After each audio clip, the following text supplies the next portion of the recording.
Hello guys, আজকে তোমাদেরকে দেখাবো একটা নতুন রেসিপি, কাঁচা আমের ফুচকা। তোমরা দেখতে পাচ্ছ আমকে গ্রেড করা চলছে, আর তোমরা দেখছো তোমাদের প্রিয় চ্যানেল, তোমাদের নিজের চ্যানেল পেয়ারা নিউট্রিশন। তো আমটাকে গ্রেড করা হয়ে গেল, কাঁচা আমকে।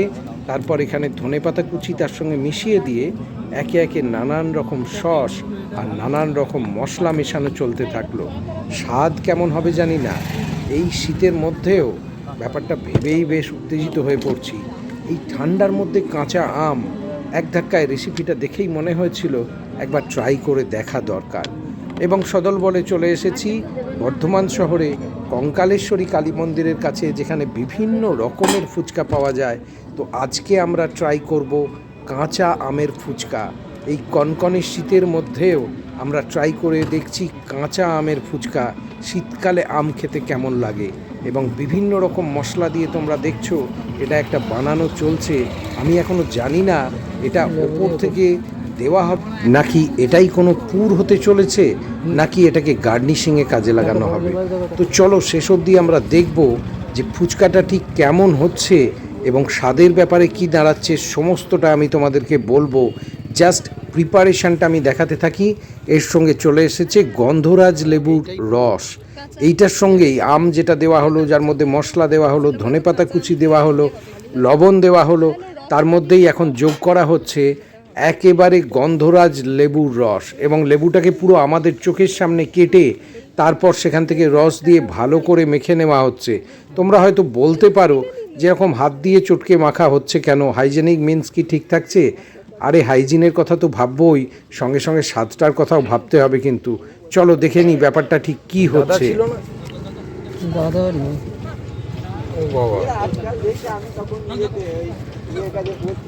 কবে হলো এরকম? 3 মাস? দুটো কিনে ডাউন হয়েছে। ওহো,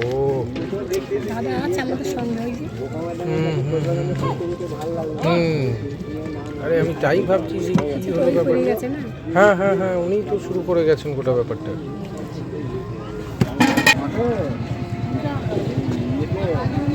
এরই মধ্যে দুঃসংবাদটা তোমরা হয়তো শুনে নিয়েছো বন্ধুরা।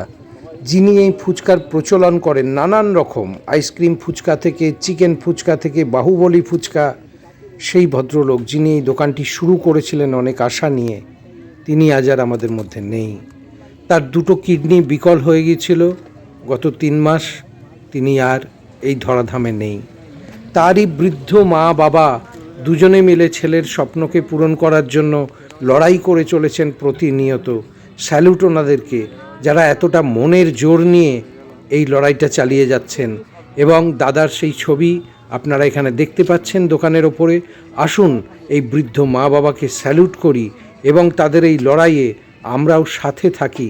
আসুন সকলে মা কঙ্কালেশ্বরী ফুচকা স্টলে, বর্ধমান শহরের কাঞ্চননগরে কঙ্কালেশ্বরী মন্দিরের সামনে। তো চলুন, সময়ের সাথে সাথে আমাদেরকে সবটা তো মানিয়ে নিতে হয়। যেভাবে এই মা বাবা মানিয়ে নিয়েছেন ছেলের মৃত্যুশোক, আমরা সেইভাবেই সমস্ত ব্যাপারটা মানিয়ে আজকে আবার সেই জায়গায় ফেরত আসি ফুচকার প্রিপারেশানে। আমার মনে হয় এই প্রিপারেশান দেখলে এবং আমরা এই ফুচকা খেয়ে শান্তি পেলে দাদার আত্মাও বোধহয় কোথাও শান্তি পাবে। তো এই ফুচকার মধ্যে এবার দই যোগ করা চলছে। তোমরা দেখেছো আলুর পুর দেওয়া হয়েছে, তার সঙ্গে ওই আলুর পুরের মধ্যেই যে মশলাটা বানানো হয়েছিল কাঁচা আম, ধনেপাতা, বিভিন্ন মশলা, লবণ দিয়ে, সেটাই পুর হিসাবে দেওয়া হয়েছে। এর মধ্যে এখন যোগ করা চলছে টক দই। তো ভিডিওটা তোমাদের কেমন লাগছে তোমরা অবশ্যই জানিও। আর স্বাদ বলবো জাস্ট ফাটাফাটি হয়েছিল, জাস্ট ফাটাফাটি। এক প্লেটে 6টা ফুচকা এবং 6টা ফুচকার দাম হচ্ছে 50 টাকা।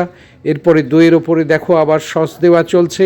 আমরা খেয়েছি ফুচকা, ভীষণ ভালো স্বাদের ফুচকা ছিল। এবং এখানে এসে তোমাদেরকেও বলবো একবার টেস্ট করে যাও। এই লড়াইয়ে এই বয়স্ক মা বাবার পাশে থাকো, ওনাদেরকে সাপোর্ট করো। তোমরা এলে ওনাদেরও নিশ্চয়ই ভালো লাগবে।